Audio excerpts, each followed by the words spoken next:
പ്രിയമുള്ള ഏവർക്കും വിനീതമായ നമസ്കാരം.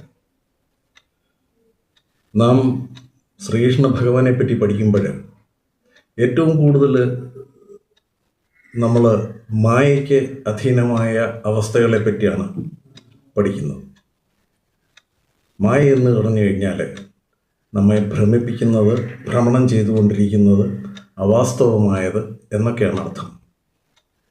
പഞ്ചേന്ദ്രിയങ്ങൾ കൊണ്ട് ഗ്രഹിക്കുന്ന പല കാര്യങ്ങൾക്കും യാഥാർത്ഥ്യവുമായിട്ട് പലപ്പോഴും ഒരു ബന്ധവും ഉണ്ടാവത്തില്ല. ശരീരത്തിൽ ഉൾക്കൊണ്ട് നിൽക്കുന്ന നമുക്ക് ഈ അസത്യാവസ്ഥയാണ് പലപ്പോഴും ബോധ്യമാകുന്നത്. സത്യം അതിൽ നിന്ന് മറഞ്ഞു നിൽക്കുന്നു. അതിനെയാണ് മായ എന്ന് പറയുന്നത്. ഭഗവാന്റെ ജീവചരിത്രത്തിൽ പല സന്ദർഭങ്ങളിലും നമുക്കത് കാണാൻ കഴിയും. വലിയ മഹർഷീശ്വരന്മാർ പോലും മായയ്ക്ക് അധീനമാകുന്നത് നമുക്ക് കാണാൻ പറ്റും. അങ്ങനെയൊരു കഥയാണ് നമ്മളിന്നിവിടെ ചർച്ച ചെയ്യുന്നത്. മഹർഷീശ്വരനായ ദുർവാസാവ് മുനി ഒരിക്കൽ ശ്രീകൃഷ്ണൻ ഭൂമിയിൽ അവതാരം ചെയ്തതിന് ശേഷം ഇതുവരെ അദ്ദേഹത്തെ കാണാൻ സാധിച്ചില്ല. എനിക്കൊന്ന് കണ്ടാൽ കൊള്ളാം എന്ന് തോന്നി വൃജത്തിലെത്തി. കാണാൻ വൃജത്തിലെത്തിയപ്പോൾ അദ്ദേഹം ചില മുൻവിധിയോടൊക്കെ കൂടിയാണ് എത്തിയത്. ഭഗവാൻ വളരെ നല്ല രീതിയിലൊക്കെ വേഷഭൂഷണങ്ങളൊക്കെ അണിഞ്ഞ് ഇങ്ങനെ ഇരിക്കുന്നതായിട്ടൊക്കെയാണ് സങ്കല്പിച്ചു വന്നത്. പക്ഷെ അവിടെ വന്നപ്പോൾ കണ്ടത് വേറൊരു കാഴ്ചയാണ്. ഗോപബാലന്മാരോടൊപ്പം ചെളിവെള്ളത്തിലും ചള്ളയിലും ഒക്കെ കിടന്ന് ചാടി മറിഞ്ഞ് ദേഹം മൊത്തം ചെളിയും അഴുക്കുമൊക്കെ ആയിട്ട് മുടി അഴിഞ്ഞൊലഞ്ഞ് ദിഗംബരനായിട്ട് ഒരു വസ്ത്രവും ധരിക്കാതെ നമ്മുടെ പച്ച മലയാളത്തിൽ പറഞ്ഞ മുഴുവനെ ഇങ്ങനെ നിൽക്കുന്ന ചാടിക്കളിക്കുന്ന ഒരു കുട്ടിയാണ് കാണുന്നത്. അപ്പോൾ അന്വേഷിച്ചപ്പോൾ അത് കൃഷ്ണനാണെന്നൊക്കെ അടുത്തിരുന്ന ആൾക്കാരൊക്കെ പറഞ്ഞെങ്കിലും അദ്ദേഹത്തിന് അങ്ങോട്ട് വിശ്വസിക്കാൻ പറ്റുന്നില്ല. കാരണം കൃഷ്ണൻ ഇങ്ങനെ ചെളിവെള്ളമൊക്കെ പുറണ്ട് തുണി ഉടുക്കാതെ ഇങ്ങനെ ഈ ഗോപബാലന്മാരോടൊപ്പം ചാടി നടക്കുന്നത് ആയിരിക്കത്തില്ല എന്ന് വിചാരിച്ച് അവിടെ ഇങ്ങനെ ഇരുന്ന് ഇത് കണ്ടുകൊണ്ടിരിക്കുക, ഈ കുട്ടികൾ ചാടിക്കളിക്കുന്നത്. കൃഷ്ണൻ ദുർവാസാവിനെ കണ്ട പാടെ ഓടി വന്ന് ഈ ചെളി പിടിച്ച ശരീരത്തോടുകൂടി അദ്ദേഹത്തിൻ്റെ മടിയിൽ ചാടിക്കയറിയിരുന്നു. ഇരുന്നിട്ട് അദ്ദേഹത്തിൻ്റെ മുഖത്തോട്ട് നോക്കി ഉറക്കെ ചിരിച്ചു. എന്നിട്ട് ആ ചിരിയുടെ സന്ദർഭത്തിൽ ശ്രീകൃഷ്ണൻ ശ്വസിച്ച വായുവോടൊപ്പം ദുർവാസാവ് മുനി കൃഷ്ണൻ്റെ ഉള്ളിലേക്ക് കയറിപ്പോയി.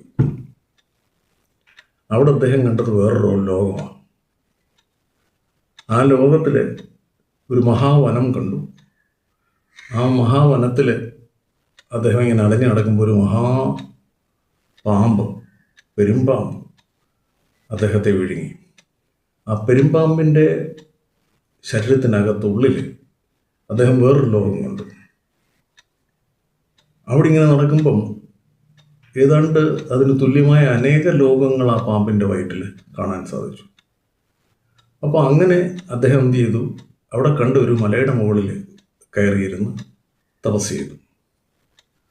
തപസ് ചെയ്തപ്പോൾ പെട്ടെന്ന് നൈമത്തിക പ്രളയമുണ്ടായി.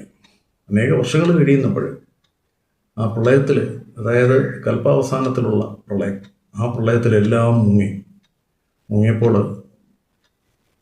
ദുർവാസാവ് മുനിയും ആ വെള്ളത്തിൽ നീന്തി തുടിച്ചിങ്ങനെ നടക്കുക. അപ്പോൾ ഒരിടത്തൊരു കര കണ്ടു. ആ കരയിൽ കരയിലെത്തിയപ്പോൾ അതിലൂടെ ഇങ്ങനെ അലഞ്ഞിരിഞ്ഞ് നടന്നപ്പോൾ അവിടെ ഒരു പ്രത്യേക ദ്വീപ് പോലൊരെണ്ണം കണ്ടു. അവിടോട്ട് ഓടിപ്പോയി.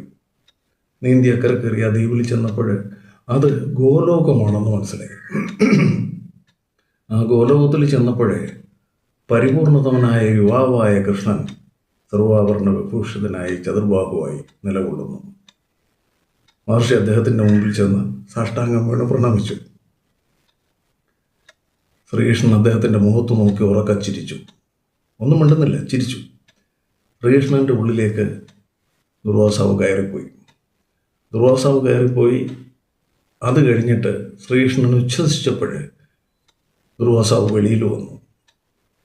വെളിയിൽ വന്നപ്പോൾ കാണുന്നത്, ഞാൻ വൃജത്തിൽ എവിടെ ഇരുന്നു അതേ മരച്ചുവട്ടിൽ ഇരിക്കുന്നു.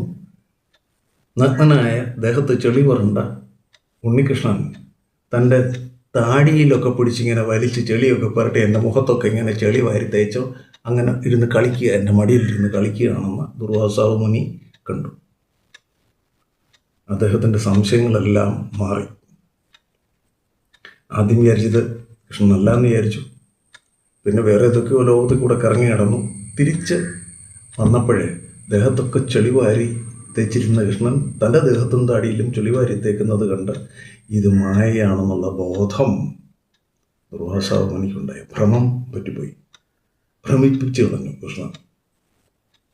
ഇത് നമ്മുടെയൊക്കെ ജീവിതത്തിലുള്ള, നമ്മൾ യഥാർത്ഥത്തിലുള്ളതിനെ പലപ്പോഴും നമ്മൾ വേറൊന്നായിട്ട് വ്യാഖ്യാനിക്കും. അതിനെ നമുക്ക് മനസ്സിലാകാതെ വരും. അത് കഴിഞ്ഞ് നമ്മൾ വേറെ പലതിൻ്റെയും പുറകെ നടക്കും. വേറെ പല ലോകത്തിൽ എന്ന് നമ്മൾ എത്തും. ഇതെല്ലാം നമ്മളുടെ മനസ്സിൻ്റെ സൃഷ്ടികളാണ്. ആ സൃഷ്ടികളിൽ കൂടി നമ്മളെ കടത്തിക്കൊണ്ട് പോകുന്നതാണ് ഭഗവാന്റെ മായ. മായാ സ്വരൂപിണിയായ ദേവി അദ്ദേഹത്തോടൊപ്പം എപ്പോഴും നിൽക്കുകയാണ്. ആ മായയിൽപ്പെടാതെ രക്ഷപ്പെടാൻ വലിയ ബുദ്ധിമുട്ടാണ്. എപ്പോൾ മായയിൽ നിന്ന് നമ്മൾ രക്ഷപ്പെടുന്നു അന്നേരം മോക്ഷം സിദ്ധിക്കും. അടുത്ത വേറൊരു കഥയുമായിട്ട് വീണ്ടും നമുക്ക് കാണാം. നമസ്കാരം.